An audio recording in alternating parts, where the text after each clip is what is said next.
There is so much bullshit out there about infidelity, which I guess is like every subject online these days. Lots of angry people making lots of angry proclamations and swearing it's all based on science. Let's face it, when it comes to cheating, there is quite a lot to be angry about. Anyways, turns out pissed off men are not reliable sources of information.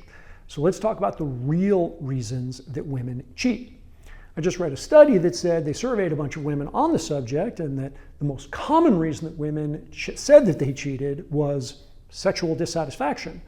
And while that does work out nicely in my favor, since I sell courses on how to be better in bed, like the one I'll link to on the screen and in the video description, the fact is, that's just not so.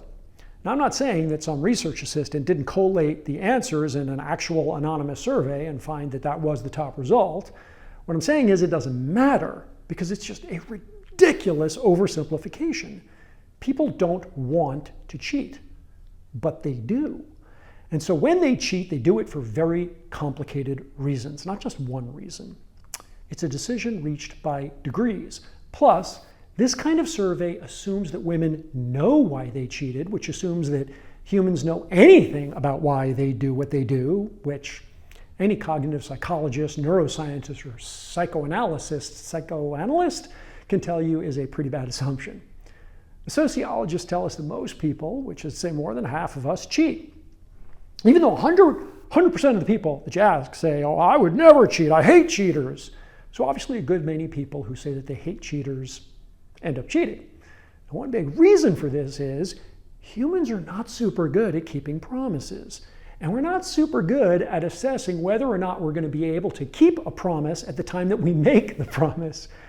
People cheat on their diets, even when they hate their body and they feel humiliated, they feel intense pain when they look in the mirror. Even when their doctor tells them, you don't diet, it's going to kill you.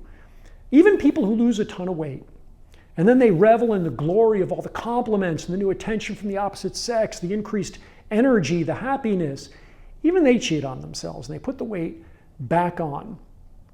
And you know the numbers. I'm sure you have at least a couple of friends who've lost a lot of weight one time or another, and nearly 100% of them put it back on. They break their promises to themselves, important promises, because our biological urges are strong as fuck. And even if our minds are stronger, sometimes we have weak moments, and then shit happens. The good news is sexual fidelity obviously is much easier than dieting because we have better success rates there, but they share a common neurological root in the most primitive parts of the brain that are impossible to ignore and are very good at getting their way. Just try holding your breath until you pass out. You'll see what I mean. Not easy. Yet, amazingly, close to half of the people say that they have never cheated. And, not to be a cynic, but you got to ask yourself what percentage of people that don't cheat simply didn't have a lot of tempting opportunities. Now, I know I'm going to get some hate comments for that one, but this is a video about why women cheat, and it's worth noting that the vast majority of men who cheat, see, we got to make the first move. A man has to go out with some intention about their promise breaking. Women, on the other hand, wedding ring or not, usually get a certain amount of male sexual attention, and a certain number of men will actively try to get them to cheat. An attractive married woman is constantly in the donut shop of sexual opportunity. She doesn't have to go looking for it. She has to actively say no all of the time. So it's to the credit of their gender that women cheat ever so slightly less frequently than men. Now, I have interviewed and worked with a lot of women who have been unfaithful. And it's always a large number of factors that contribute to their ultimate decision to stray. And yes, sexual dissatisfaction is often among them. And so yes, of course, you should buy my book. But more to the point is that virtually every woman that I spoke to who cheated said that she felt like she had been betrayed first. That her promise of sexual fidelity was wrapped up in a lot of other promises, some spoken, some unspoken. Promises of love, of attention, of emotional connection, of understanding, of patience, empathy, feeling valued, feeling sexy and being sexually fulfilled, feeling important in her man's life, of feeling respected, and many other explicit and implicit promises that may have even been contained, in their wedding vows, written and oral. And they usually felt betrayed over and over and over again, long before they considered breaking their own vows. And most of the time, they considered their sexual betrayal to be really quite minor in comparison to the betrayals of disrespect, emotional neglect, and devaluation that they felt like they suffered. In simple terms, it's something like, I betrayed his dick because he betrayed my heart.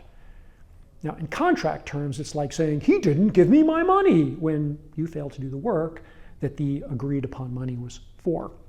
And in sexual satisfaction terms, I'll give you a freebie that you don't have to buy my book for. Making a woman feel as though her heart has been betrayed is a 100% reliable way to make her fill out a form that says that she was sexually dissatisfied in the relationship. The type of man that a woman cheats with is also pretty telling. There's two types. First are douchebags because it's uncomplicated. She's not really looking for another guy to fall in love with her.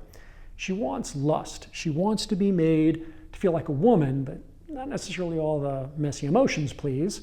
She's got way too many difficult, entangled, overly strangling, or undernourishing varieties of those already. Second type of man that a woman cheats with are more aspirational. Men who have what they are aching for, what their biology is telling them will finally fulfill them. This is the woman that wants to leave but just doesn't know how, or she's the one who wants to stay for the children but needs to feel something that's real for herself too. Or she's the one that needs to feel like a woman in the eyes of a man. Or the one that needs to believe again, who wants to know that those men even exist. Men who have certain universal qualities that trigger a woman's mating instinct, which I can promise you are not what you think, but that is the subject of a future video. Or you can click the link in this video or the video description for more on that particular subject of men that trigger women's mating instincts. Or you can put your ideas in the comments section and we can talk about it there. Now, one last thing, because so many of these comments end up from so many angry men. That thing that once a cheater, always a cheater thing, that's bullshit. People cheat because of circumstances. People stay faithful because of circumstances. I'll see you in the next video.